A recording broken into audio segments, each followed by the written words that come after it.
Hello children, ನಾಳೆ ನಿಮ್ಮ physics mid term exam ಇದೆ. ಸೊ ವಿದ್ಯಾರ್ಥಿಗಳೇ, ಡೋಂಟ್ ಟೇಕ್ ಟೆನ್ಷನ್. ನೋಡಿ ಸರ್, ಎಲ್ಲ ಚಾಪ್ಟರ್ಸ್ ಕವರ್ ಮಾಡಲಿಕ್ಕೆ ಆಗ್ತಾ ಇಲ್ಲ ಅಂಥವ್ರು ಅಟ್ಲೀಸ್ಟ್ ಒಂದು 4 ಚಾಪ್ಟರ್ಸ್ಗಳನ್ನು ಥರೋವಾಗಿ ಓದ್ಕೊಂಡು ಹೋಗಿ. Easy chapters: motion in a straight line, motion in a plane, system of particle, gravitation, ಈ ರೀತಿ ಒಂದಿಷ್ಟು ಇಂಪಾರ್ಟೆಂಟ್ ಚಾಪ್ಟರ್ಸ್ಗಳನ್ನು ಥರೋವಾಗಿ ಓದ್ಕೊಂಡು ಹೋಗಿ. ಖಂಡಿತವಾಗಿ ಅದೇ ಕ್ವಶನ್ಸ್ಗಳು ಬರ್ತಿರ್ತವೆ. ಪ್ರಾಕ್ಟೀಸ್ ಮಾಡಿ, ಟೆನ್ಷನ್ ಮಾಡ್ಕೋಬೇಡಿ. 8 ಚಾಪ್ಟರ್ ಓದಲಿಕ್ಕೆ ಆಗ್ತಾ ಇಲ್ಲ ಸರ್ ನನಗೆ, ಅಟ್ಲೀಸ್ಟ್ 4 ಚಾಪ್ಟರ್ಸ್ಗಳನ್ನು ಥರೋವಾಗಿ ಓದ್ಕೊಂಡು ಹೋಗಿ ವಿದ್ಯಾರ್ಥಿಗಳು. ಹಾಗಾದರೆ ನಾನು ಚಾಪ್ಟರ್ ವೈಸು ಮತ್ತೊಮ್ಮೆ 5 marks questions, derivations, 1 marks, 2 marks, 3 marks ಎಲ್ಲವನ್ನು ಎಕ್ಸ್ಪ್ಲೈನ್ ಮಾಡ್ತಾನೆ. ಜಸ್ಟ್ ಕಾನ್ಸಂಟ್ರೇಷನ್ ಕೊಟ್ಟು ಕೇಳಿ. ಇವುಗಳನ್ನು ಪ್ರಾಕ್ಟೀಸ್ ಮಾಡಿದ್ದಿರೋ ಇಲ್ಲೋ ನೀವು ಚೆಕ್ ಮಾಡ್ಕೊಳ್ಳಿ. ಹಾಗಾದರೆ ಬನ್ನಿ ಡಿಸ್ಕಸ್ ಮಾಡೋಣ. ಇವುಗಳನ್ನು ನೀವು ಪ್ರಾಕ್ಟೀಸ್ ಮಾಡಿದ್ದಿರೋ ಇಲ್ಲೋ ಒಂದು ಸತಿ ಚೆಕ್ ಮಾಡ್ಕೊಳ್ಳಿ. ಒಂದನೇದು motion in a straight line ಮೇಲೆ ಬರ್ತಕ್ಕಂಥ ಕ್ವಶನ್ನು ಯಾವುದಂದರೆ 5 ಮಾರ್ಕ್ಸ್ಗೆ, what is V T graph and by using V T graph show that or prove that v is equal to u plus 80. Second one, v square is equal to u square plus 2as. And third one, s is equal to ut plus half 80 square. Most frequently asked 5 marks question. ದಯವಿಟ್ಟು ಇದನ್ನು practice ಮಾಡಿ. Next one more 5 marks question, derivation ಯಾವುದಂದರೆ motion in a plane chapter ಮೇಲೆ. So motion in a plane chapter ಮೇಲೆ 5 marks derivation ಯಾವುದಿದೆ ಅಂದರೆ, what is projectile and show that path traced by the projectile is scabola parabola. ಅದು 5 marks ಕೇಳ್ತಾರೆ. ಇನ್ನೊಂದು 5 marks question ಯಾವುದಂದರೆ motion in a ಪ್ಲೇನ್ ಚಾಪ್ಟರಲ್ಲಿ, that is what is centripetal acceleration, derive the expression for centripetal acceleration. ನೋಡಿ, 2 5 marks ಕ್ವಶನ್ಸನ್ನು ನೀವು touch ಮಾಡ್ಬೋದು. Next ಬಂದುಬಿಟ್ಟು laws of motion. Laws of ಮೋಷನಲ್ಲಿ ಮತ್ತೆ 5 ಮಾರ್ಕ್ಸ್ ಕ್ವಶನ್ಸ್ ಯಾವ್ದು ಸರ್ ಸ್ವಲ್ಪ ಹೇಳ್ಕೊಡಿ ಸರ್. ಫಿಕ್ಸ್ಡ್ ಕ್ವಶನ್ನು ಇವೇ ರಿಪೀಟ್ ಆಗ್ತಿರ್ತವೆ. ಯಾವ್ಯಾವ ಅಂದರೆ ಬರ್ಕೊಳ್ಳಿ ವಿದ್ಯಾರ್ಥಿಗಳೇ, state Newton second law of motion and show that F is equal to M A. Then ಮತ್ತು ಇನ್ನೊಂದು ಕ್ವಶನ್ ಯಾವ್ದು sir, state and prove law of conservation of linear momentum. ಅಂದರೆ the momentum before collision is equal to the momentum after collision ಅಂತ ನೀವು ಅಲ್ಲಿ prove ಮಾಡಬೇಕು. ಇದನ್ನು ಬಿಟ್ಟರೆ ಸರ್, ಇದನ್ನು ಬಿಟ್ಟರೆ ಏನು ಕ್ವಶನ್ ಕೇಳ್ತಾರೆ ಅಂದರೆ 5 ಮಾರ್ಕ್ಸಿಗೆ, prove that the maximum safe speed of a vehicle which is moving on a banked road. ಇದು 5 marks questions loss of motion ಮೇಲೆ ಇರೋದು. Motion in a straight line ಮೇಲೆ 1, ಮೋಷನ್ ಇನ್ ಎ ಪ್ಲೇನ್ ಮೇಲೆ 2, loss of motion ಮೇಲೆ 3 ಇವೆ. Practice ಮಾಡಿ. Then coming to work energy ಪವರಲ್ಲಿ 5 marks ಕ್ವಶನ್ಸ್ಗಳು ಯಾವ ರೀತಿ ಬರ್ತವೆ ಸರ್? ವರ್ಕ್ ಎನರ್ಜಿ ಪವರಲ್ಲಿ 5 ಮಾರ್ಕ್ಸ್ ಕ್ವಶನ್ಸ್ಗಳು ತುಂಬ ಈಸಿ ಇದೆ. ಯಾವ್ಯಾವ ಅಂದರೆ ವಿದ್ಯಾರ್ಥಿಗಳೇ, ನೆಕ್ಸ್ಟ್ ವರ್ಕ್ ಎನರ್ಜಿ ಪವರಲ್ಲಿ ನೋಡಿ. ವರ್ಕ್ ಎನರ್ಜಿ ಪವರಲ್ಲಿ 5 ಮಾರ್ಕ್ಸ್ ಕ್ವಶನ್ ಏನದು ಅಂದರೆ, obtain on expression for elastic potential energy. ಅದನ್ನು ಪ್ರಾಕ್ಟೀಸ್ ಮಾಡಿ. ದೆನ್ ಕಮಿಂಗ್ ಟು ನೆಕ್ಸ್ಟ್ ಇನ್ನೊಂದು 5 ಮಾರ್ಕ್ಸ್ ಕ್ವಶನ್ ಯಾವುದು, show that mechanical energy of A freely falling body is conserve. ಅದೊಂದು ಓದ್ಕೊಡಿ. ಮತ್ತು ಇದನ್ನು ಬಿಟ್ಟರೆ ಯಾವ್ದು ಸರ್ 5 ಮಾರ್ಕ್ಸ್ ಕ್ವಶನ್ನು, ಕೊಲಿಸನ್ ಮೇಲೆ ಕೇಳ್ತಾರೆ. ಕೊಲಿಸನ್ ಮೇಲೆ ಯಾವುದಂದರೆ ವಿದ್ಯಾರ್ಥಿಗಳೇ ನಾನು ಹೇಳ್ತೇನೆ ನೋಡಿ. ಕೊಲಿಸನ್ ಮೇಲೆ ಯಾವುದಂದರೆ ಪುಟಾಣಿಗಳೇ, ಒಂದು ಡೆರಿವೇಷನ್ ಇದೆ, ಆ ಡೆರಿವೇಷನ್ ಮಾಡಂತ ಹೇಳ್ತಾರೆ. Look at here. 2 bodies of mass m1 and m2 traveling with velocity u1 and u2 collide elastically. Find the expression for the velocities of bodies after collision. 5 marks ಇದೆ. ಮುಗಿತು. ಇಷ್ಟೇ ಕೇಳ್ತಾರೆ ರೀ ವರ್ಕ್ ಎನರ್ಜಿ ಪವರ್ ಮೇಲೆ ಡೆರಿವೇಷನ್ಸ್ಗಳನ್ನು practice ಮಾಡಿ. ಬರ್ಕೋತಾ ಇದ್ದೀರಲ್ಲ. Then coming to system of particle and rotational motion. System of particle and rotational ಮೋಷನಲ್ಲಿ ನೀವು ಏನಾದರೂ ಬಂದರೆ 5 ಮಾರ್ಕ್ಸ್ ಡೆರಿವೇಷನ್ಸ್ಗಳು ಯಾವ್ಯಾವಿದೆ ಅಂದರೆ ವಿದ್ಯಾರ್ಥಿಗಳೇ, ಸಾಧ್ಯ ಆದರೆ ಬರ್ಕೊಳ್ಳಿ. ಯಾವ ರೀತಿ ಕೇಳಿದ್ದಾರೆ ಅಂದರೆ, ಪ್ರೀವಿಯಸ್ ಎಕ್ಸಾಮಿನೇಷನಲ್ಲಿ ಯಾವ ರೀತಿ ಕೇಳಿದ್ದಾರೆ ಅಂದರೆ, state and explain parallel axes theorem and one more perpendicular axes theorem. ಅದನ್ನು 5 ಮಾರ್ಕ್ಸಿಗೆ ಕೇಳೋ ಚಾನ್ಸಸ್ ಇರ್ತದೆ. ಅದನ್ನು ಬಿಟ್ಟರೆ ಸರ್ ಮತ್ತೆ ಯಾವ್ದು ಕೇಳ್ಬೋದು ಸರ್, ಇನ್ನೊಂದು ಯಾವ್ದು ಕೇಳಿದ್ದಾರೆ ಅಂದರೆ ಕ್ವಶನನ್ನು ಲಾಸ್ಟ್ ಇಯರಲ್ಲಿ ಯಾವ್ದು ಬಂದಿದೆ ಅಂದರೆ, wait children, state and prove law of conservation of momentum. ಅಂದರೆ relation between torque and angular ಮೊಮೆಂಟಮನ್ನು ನೀವು ಇಲ್ಲಿ ಫೈಂಡ್ ಔಟ್ ಮಾಡಬೇಕು. ಏನಂದರೆ dl upon dt is equal to ನೀವು ಟೋ ಅಂತ ಇಲ್ಲಿ ಪ್ರೂವ್ ಮಾಡಬೇಕಾಗ್ತದೆ. dl upon dt is equal to tau, that is torque acting on a particle is equal to rate of change of angular momentum of a particle. ಇದು 5 ಮಾರ್ಕ್ಸ್ಗೆ. ಮತ್ತು sir 5 ಮಾರ್ಕ್ಸ್ಗೆ ಮತ್ತೆ ಯಾವ್ದು question ಕೇಳ್ಬೋದು sir system of particle ಮೇಲೆ ಈ question ಕೇಳಿದ್ದಾರೆ ನೋಡಿ ನಮ್ಮ ಡಿಸ್ಟಿಕಲ್ಲಿ ಲಾಸ್ಟ್ ಇಯರ್ ಈ ಕ್ವಶನ್ ಕೇಳಿದ್ದಾರೆ derive the expression for kinetic energy of A rotational body ಅದನ್ನು ಪ್ರೂವ್ ಮಾಡಬೇಕು that is half I omega square ಮತ್ತು ಇದನ್ನು ಬಿಟ್ಟರೆ ಯಾವ್ದು ಕೇಳ್ಬೋದು ಸರ್ ಇದನ್ನು ಬಿಟ್ಟರೆ ವಿದ್ಯಾರ್ಥಿಗಳು ಹೇಳಿದ್ನಲ್ಲ law of conservation of angular momentum ಅದೊಂದು ನೋಡ್ಕೊಡಿ next one more thing I have to tell in this particular situation ಇನ್ನೊಂದು 5 ಮಾರ್ಕ್ಸ್ ಕ್ವಶನ್ ಯಾವುದಂದರೆ derive the expression for total energy of a rolling body rotating body ಬೇರೆ rolling body ಬೇರೆ ಇಷ್ಟು ನೀವು ಓದ್ಕೊಂಡು ಹೋಗಿ ಸಾಕು ಹಾಗಾದರೆ ಒಂದಿಷ್ಟು ವಿದ್ಯಾರ್ಥಿಗಳು ಕೇಳ್ತಾ ಇದ್ದಾರೆ ಸರ್ ನಮ್ಮ ಡಿಸ್ಟಿಕಲ್ಲಿ ಗ್ರಾವಿಟೇಷನ್ ಚಾಪ್ಟರ್ ಇಲ್ಲ ಸರ್ ಗ್ರಾವಿಟೇಷನ್ ಚಾಪ್ಟರ್ ಇಲ್ಲ ಅಂದರೆ ಬಿಟ್ಟುಬಿಡಿ ಯಾವ್ಯಾವ ಡಿಸ್ಟಿಕಲ್ಲಿ ಗ್ರಾವಿಟೇಷನ್ ಚಾಪ್ಟರ್ ಇದೆ ಅಲ್ಲ ಅದ್ರ ಮೇಲೆ 5 ಮಾರ್ಕ್ಸ್ ಡೆರಿವೇಷನ್ಸ್ಗಳು ಯಾವ್ಯಾವ ಅಂದರೆ ಆಲ್ರೆಡಿ ಹೇಳಿದ್ದೇನೆ acceleration due to gravity at height h above the surface of the earth and acceleration due to gravity below the surface of the earth at depth d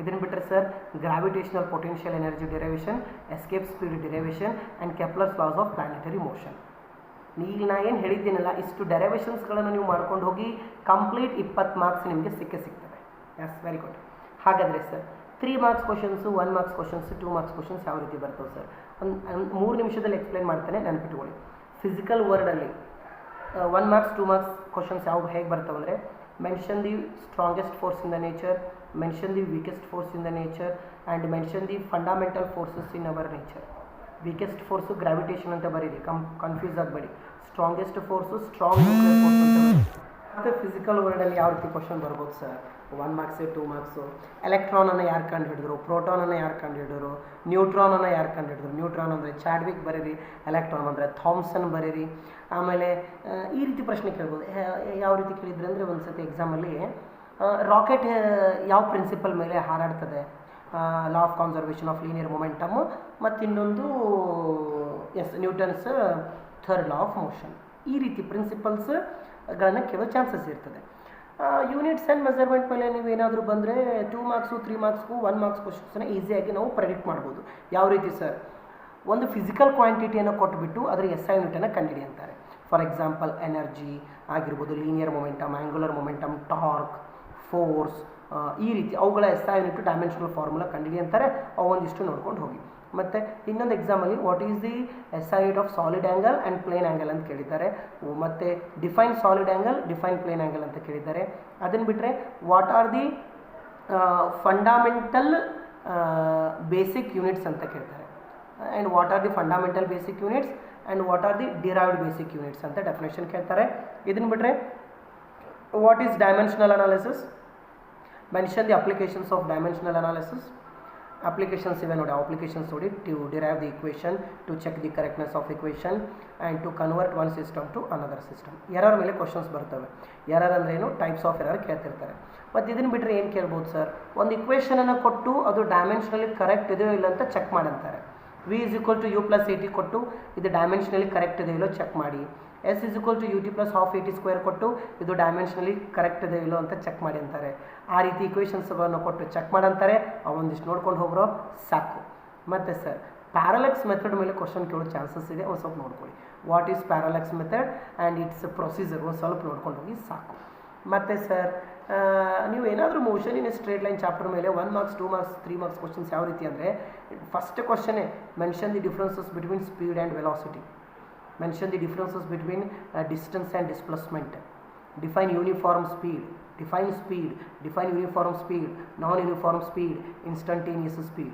define velocity uniform velocity non-uniform velocity instantaneous velocity define acceleration uniform acceleration non-uniform acceleration instantaneous acceleration and deceleration ಇವೆ ಪ್ರಶ್ನೆಗಳನ್ನು ಕೇಳ್ತಿರ್ತಾರೆ ಇವಿಷ್ಟು ಓದ್ಕೊಂಡು ಹೋಗಿ ಮತ್ತು what is relative velocity mention its expression ಇಷ್ಟು ಓದ್ಕೊಂಡು ಹೋಗ್ರೋ ಸಾಕು ಮತ್ತೆ ಗ್ರಾಫ್ಗಳನ್ನು ಕೇಳ್ಬೋದು one object is moving with constant velocity draw the its V T graph or displacement time graph ಅವು ಗ್ರಾಫನ್ನು ಕೇಳ್ತಿರ್ತಾರೆ ಒಂದು ಇಂಪಾರ್ಟೆಂಟ್ ಗ್ರಾಫ್ಸ್ಗಳನ್ನು ನೋಡ್ಕೊಂಡು ಹೋಗಿ coming to motion in a plane motion in a ಪ್ಲೇನಲ್ಲಿ ಆಲ್ರೆಡಿ ನಾವು ಪ್ರೀವಿಯಸ್ ವಿಡಿಯೋದಲ್ಲಿ ಡಿಸ್ಕಸ್ ಮಾಡಿದ ಹಾಗೆ 3 ಮಾರ್ಕ್ಸು 2 ಮಾರ್ಕ್ಸ್ 1 ಮಾರ್ಕ್ಸ್ ಕ್ವಶನ್ಸ್ ಯಾವ ರೀತಿ ಬರ್ತಾವೆ ಅಂದರೆ 3 ಮಾರ್ಕ್ಸ್ ಹೇಳ್ತಾರೆ ನೋಡಿ derive the expression for time of flight derive the expression for maximum height, derive the expression for horizontal range of a projectile. ಮೂರಲ್ಲಿ ಯಾವುದಾದ್ರೂ ಒಂದು ಬರ್ತದೆ.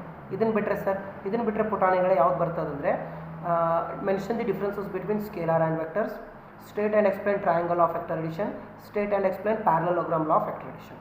ಇವಿಷ್ಟು ನೋಡ್ಕೊಳ್ಳಿ. ಮತ್ತು ಇದನ್ನು ಬಿಟ್ಟರೆ ಯಾವ ರೀತಿ ಕೇಳ್ಬೋದು ಸರ್, 2 ಮಾರ್ಕ್ಸ್ಗೆ 1 ಮಾರ್ಕ್ಸ್ಗೆ what is unit vector, what is null vector, what is vector, what is scalar, what is collinear vector, what is coplanar vector, ಈ ರೀತಿ ಪ್ರಶ್ನೆಗಳನ್ನು ಕೇಳ್ತಿರ್ತಾರೆ. ದಯವಿಟ್ಟು ನೋಡ್ಕೊಳ್ಳಿ, ಚೆಕ್ ಮಾಡ್ಕೊಳ್ಳಿ, ಪ್ರಾಕ್ಟೀಸ್ ಮಾಡಿ. ಮತ್ತು ಸರ್ ಇನ್ನೊಂದು 3 ಮಾರ್ಕ್ಸಿಗೆ 5 ಮಾರ್ಕ್ಸಿಗೆ ಇನ್ನೊಂದು ಕ್ವಶನ್ ನೋಡಿದ್ದೀನಿ ನಾನು. What is resolution of a vector and give the expression for resolution of a vector into 2 rectangular components. ಒಂದು 5 ಮಾರ್ಕ್ಸ್ ಡೆರಿವೇಷನ್ ಇದೆ ನೋಡಿ, ಅದನ್ನು 3 ಮಾರ್ಕ್ಸಿಗಾದರೂ ಕೇಳ್ಬೋದು ಅಥವಾ 3, 4, 5 ಮಾರ್ಕ್ಸಿಗಾದರೂ ಕೇಳ್ಬೋದು. Resolution of a vector and derive the expression for resolution of a vectors into 2 rectangular components. ಮಾಡ್ತಿರಲ್ಲ. Next laws of motion. Laws of ಮೋಷನಲ್ಲಿ ಆಲ್ರೆಡಿ ಡೆರಿವೇಷನ್ಸ್ ಹೇಳಿದ್ದೀನಿ ನಿಮಗೆ. ಈಗ 3 ಮಾರ್ಕ್ಸು 2 ಮಾರ್ಕ್ಸು 1 ಮಾರ್ಕ್ಸ್ ಕ್ವಶನ್ಸ್ ಯಾವ ರೀತಿ ಬರ್ತದೆ ನೋಡಿ. ಅಗದಿ ಪಕ್ಕಾ ಕ್ವಶನ್ ಅಂದರೆ ಫ್ರಿಕ್ಷನಿನ advantages, then how you are going to reduce the friction by using ball bearing, by polishing the surface, by putting paints on it. ಈ ರೀತಿ ಫ್ರಿಕ್ಷನ್ ಅನ್ನು ಓದ್ಕೊಳ್ಳಿ. ಫ್ರಿಕ್ಷನಿನ ಅಡ್ವಾಂಟೇಜಸ್ಸು ಮತ್ತು how you are going to reduce the friction, tell me the few methods. ಇವಿಷ್ಟು. ಆಮೇಲೆ ಇದನ್ನು ಬಿಟ್ಟರೆ ಸರ್, ಇದನ್ನು ಬಿಟ್ಟರೆ state Newton's third law of motion, state and explain Newton second law of motion, what is Aristotle fallacy, what is inertia, what is inertia of rest, what is inertia of motion, what is inertia of direction. 1 ಮಾರ್ಕ್ಸಿಗೆ ಡೆಫಿನೇಷನ್ಸು.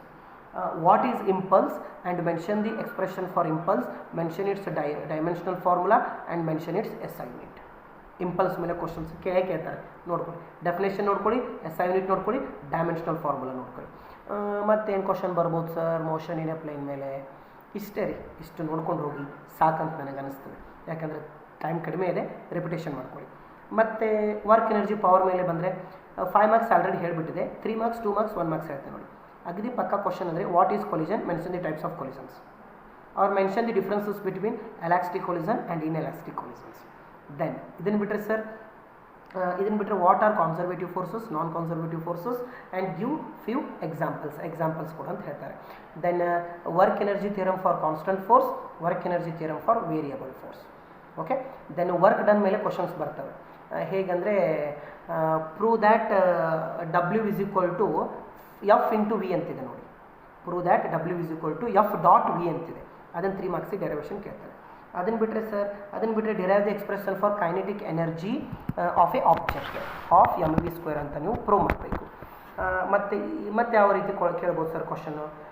Work ಅಂದರೆ ಏನು, it's SI unit, it's dimensional formula, ಮತ್ತು 1 horse power ಅಂದರೆ ಎಷ್ಟು, 1 kilowatt hour ಅಂದರೆ ಎಷ್ಟು, ಈ ರೀತಿ ಪ್ರಶ್ನೆಗಳನ್ನು ವರ್ಕ್ ಎನರ್ಜಿ ಪವರ್ ಮೇಲೆ ಕೇಳ್ತಾರೆ. ದಯವಿಟ್ಟು ಪ್ರಾಕ್ಟೀಸ್ ಮಾಡಿ. Then coming to system of particle and rotational motion chapter. But